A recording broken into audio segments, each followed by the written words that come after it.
Good morning. Welcome to Burlington United Methodist Church. My name's Ed Armantrout. Welcome you to our video service this morning. The scripture I'm going to be reading from is Luke chapter 16, verses 1 through 13. It's about the dishonest manager. It's kind of what my Bible kind of subtitles it as. I think we'll find out that everybody in this story is dishonest, but you can see if you agree with me or not. So he also said to the disciples, there was a rich man who had a manager, and the charges were brought to him that this man was wasting his possessions. And he called him and said to him, what is this that I hear about you? Turn in your account of your management, for you can no longer be my manager. And the manager said to himself, what shall I do, since my master is taking the management away from me? I'm not strong enough to dig, and I'm ashamed to beg. I decided what to do, so that when I'm removed from management, people may receive me into their houses. So summoning his master's debtors one by one, he said to the first, how much do you owe my master? He said, 100 measures of oil. He said to him, take your bill, sit down quickly and write 50. Then he said to another, how much do you owe? He said, 100 measures of wheat. He said to him, take your bill and write 80. The master commended the dishonest manager for his shrewdness. For the sons of the world are more shrewd in dealing with their own generation than the sons of light. And I tell you, make friends for yourselves by means of unrighteous wealth, so that when it fails, they may receive you into eternal dwellings. One who is faithful in very little is also faithful in much. And one who is dishonest in very little is also dishonest in much. If you then have not been faithful in the unrighteous wealth, who will entrust you to true riches? And if you've not been faithful in that which is another, who will give you that which is your own? No servant can serve two masters, for either he will hate the one and love the other, or he'll be devoted to one and despise the other. You cannot serve God and money. So I call this being honest. And so there's kind of three groups of people or persons in this. You've got the steward.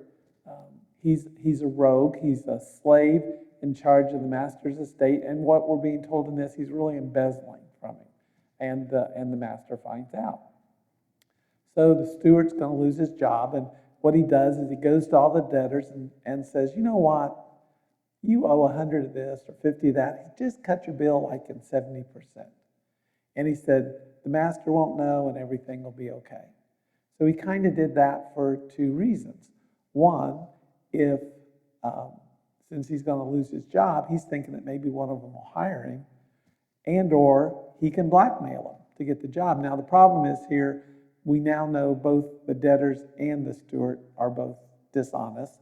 But then just to prove that everybody's dishonest, the master kind of congratulates him on being dishonest because somehow he figured it out. And so you got these three groups of people, and all of them are being dishonest in their transactions with each other. It was always amazing to me when I was a banker and someone would come in, and I've got a really long story, but I don't have enough time to tell it today. And this guy's got me in my office for an hour, and basically he's telling me lies on his tax returns. Now, I don't know what kind of a fool would lie to the federal government and take the risk of being caught, but this guy admitted to it to me. And then he, on the very next breath, says, but you can trust me and loan me money and I'll pay you back. Yeah, I'm not really going to do that. That's what these guys are doing. Everybody here's a little dishonest, but everybody thinks they're going to keep working with each other. If you work with people that are dishonest, they'll take advantage of you just like they took advantage of each other here. Now, what we're supposed to learn from this is, what Jesus is trying to tell them is, you know what, if Christians worked as hard at people that chase money, like these three groups are, think how good a Christian we could become. If we worked as hard at being dishonest and obtaining possessions, just think how great a Christians we could become. The other thing that's gone in here is that he's kind of using possessions, this trading of what they owe for what the bill is. And it was very common to trade in goods and not in money at that time. So don't get all bound up in that. Just think of it as money, and he basically gave him a discount. But this idea of using possessions to submit the friendships, to submit this bond between them so they trust each other going in the future. What Jesus is trying to tell them here is, even though a rich or wealthy person might help a poor person now, often at the end of their lives, it's the poor person that's going to help the rich person in eternity, because they've kind of led this dishonest life and they're not truthful with people. What true wealth is really what you can give away to others, not what you can keep. So John Wesley, I like to quote John Wesley, and one of his sayings is, earn all you can, which he meant earn honestly, save all you can, but then the last thing was give away all you can. And that's really what we're being said here. Give away all you can. And then the last part of this is you can use wealth either selfishly or to make life easier. Now, when I wrote that, I thought, I wonder if people are going to think make life easier means they're making life easier for themselves, or are they making life easier for the world? And I would tell you, if you're thinking about, oh yeah, if I've got a lot of wealth, then I use it for myself. I can make my life a lot easier. Well, that's not really the goal here. The goal is to help as many people as you can. The end of August message was about do all the good you can.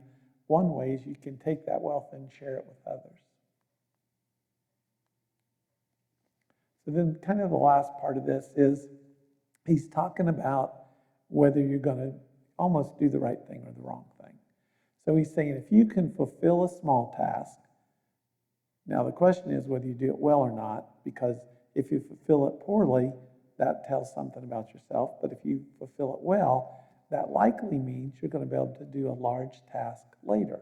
And in this case, the large task is you get to go to heaven, to eternity. The very last thing he talks about is slaves. Now, the problem for us is when we read this, I think what we think of is, oh yeah, I can have two jobs. So I serve two churches right now. I serve Selma Christ and I serve New Burlington. And so, yeah, I could have two jobs. And before I retired, I was working at the bank full time and I served one church. So, yeah, I can have two jobs. Well, the problem is we talk about 24/7 a lot. We don't really do 24/7. When you were a slave 2,000 years ago, you were tied to that one master.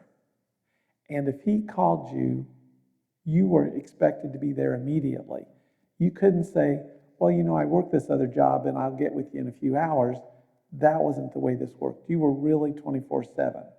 And so the slave, because we don't think of it in these terms, he truly was 24/7. His whole entire life had to be devoted to that master. Period. There was no other, you didn't have time to read a book like I did this morning. You didn't have time to listen to music like I did today. You did what that master told you to do all the time. And so what he's trying to tell him in this message is that serving God is not a part-time job. And so the question is, are we going to choose to be a part-time Christian, or are we going to choose to be a full-time Christian? Now, whether we do that or not, just like I spoke about last week, we don't really have to do it on our own. God will help us and guide us to be able to do that, because it's going to be hard to do on our own. We are just not focused enough. We can't stay focused enough to do that. But it isn't our concern or worry that we have to do all that on our own, because the Lord is with us and He'll walk that walk with us.